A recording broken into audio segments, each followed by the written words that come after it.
Hey guys, welcome back to my channel, Cafe Con Lego. I'm your hostess Cece, brewing up Lego related content 1 to 2 times a week. This week, and for this video, we're going to be talking about the second episode of Lego Masters that airs on Fox around 9 every Wednesday. This week was the second episode, as I said, and the theme was Space Smash. Now, as the theme suggests, they built theme related MOCs and there was going to be some smashing. But before we get into the smashing, if you guys could smash that like button and also the subscribe button, I would greatly appreciate it. It helps motivate me as I am a new channel, new to the Lego community. Thank you guys for the welcome.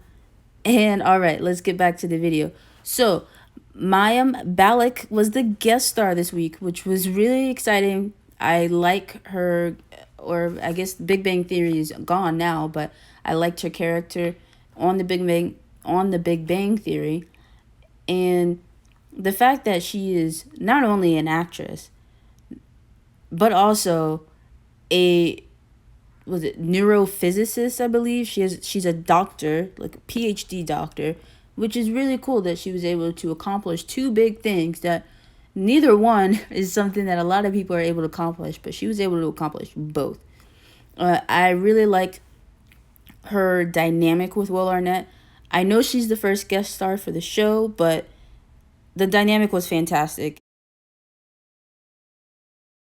Okay, but let's get back to the building part of the Lego Masters show. Its main part.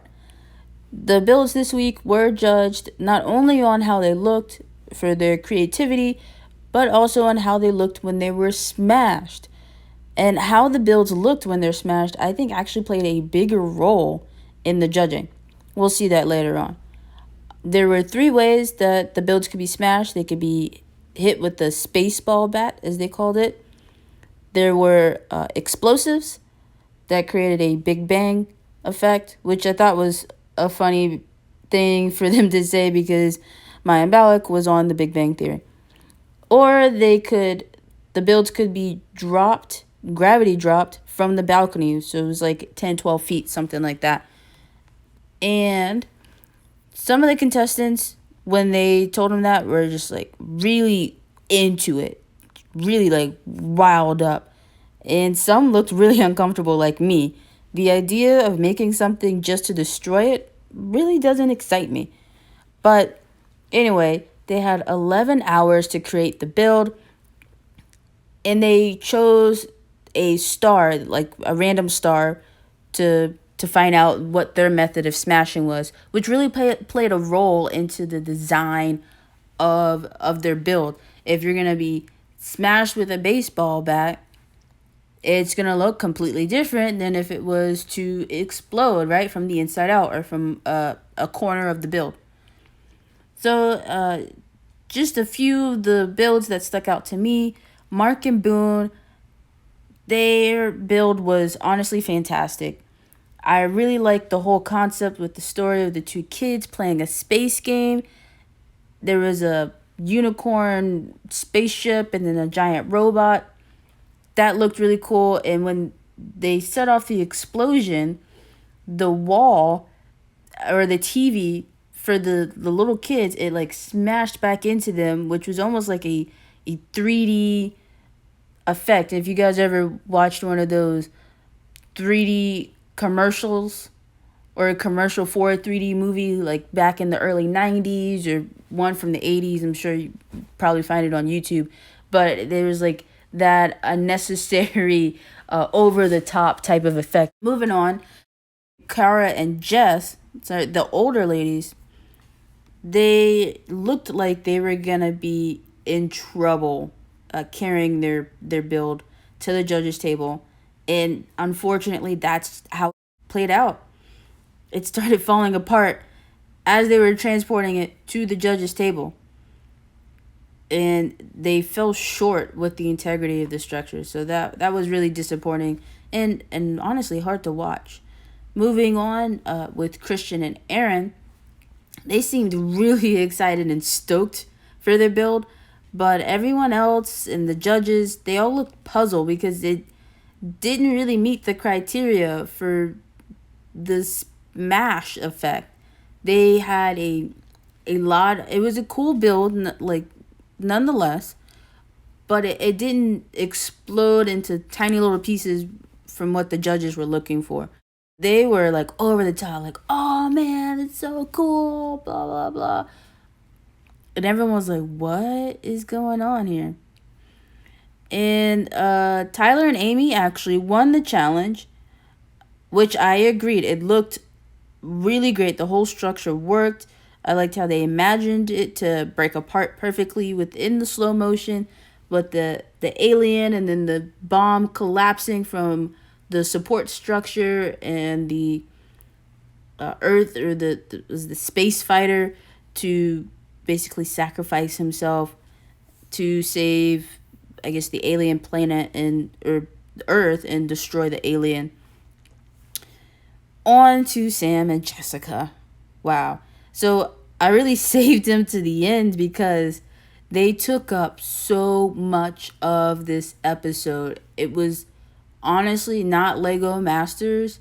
It was Lego Masters featuring the drama of Sam and Jessica. It was ridiculous. But they were in the bottom again, and unfortunately so were Cara and Jesse because of their build breaking apart.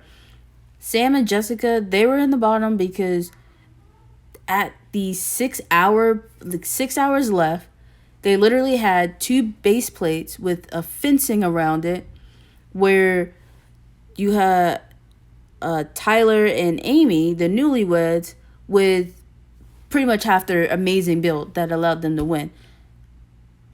I can make a MOC with 2 base plates and fencing around it.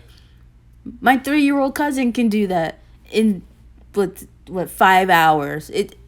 I don't understand how it took them 5 hours to get to that point, but it did, and it really cost them. So it put them in the bottom. They had the smallest build out of everyone, and it really showed. So I really don't understand what they're doing here, and I don't expect them to last. I think individually they may be good builders, but this is not just a simple building show. There's a lot of elements within the show that means that you have to work as a team. You have to have multiple strengths. You can't call yourself a Lego builder, master builder, without being able to show and showcase those different elements of being a builder. So the person who actually goes, or the team that goes home this week, it was Cara and Jesse, which was really sad to see. It really wasn't their best work, but I mean, that's how the show works. Christian and Aaron were safe. I really thought they might go home holding the golden brick, which they had to decide if they were going to use the golden brick to make them safe this week, or they had to decide that before the challenge started, which is a really cool dynamic that the show, which is a really cool thing that the show makes them do. So there's a huge chance that they could go home holding the golden brick, which would be super embarrassing. So I think they need to not overestimate their ability and really maybe not play it safe, but push the envelope, but to the point where they know that they're gonna beat everyone else. I think they'll definitely last another 3 weeks probably, because there's definitely some teams that aren't quite as good as some of the others. I think it's very clear who like the top 5 are gonna be. But yeah, that's just my predictions for the show.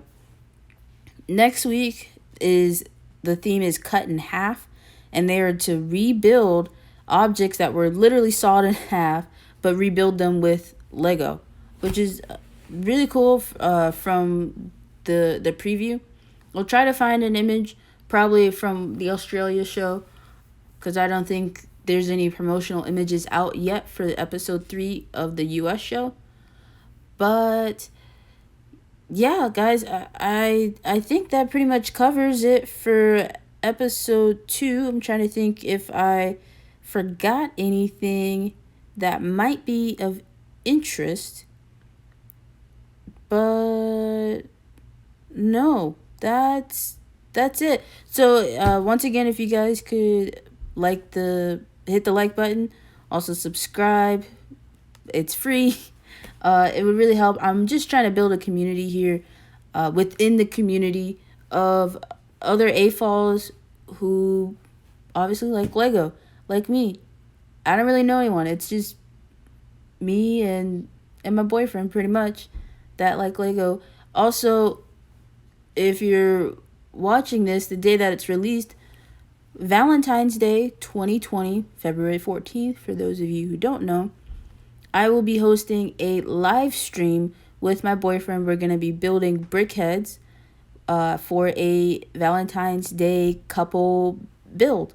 So that will be really fun. If you guys want to hop on the stream, chat with us, hang out. We're going to be making hot cocoa, probably some cappuccino. It is Cafe Con Lego. And yeah, so that will be really fun. That's it for me, guys. So have a good one. Bye.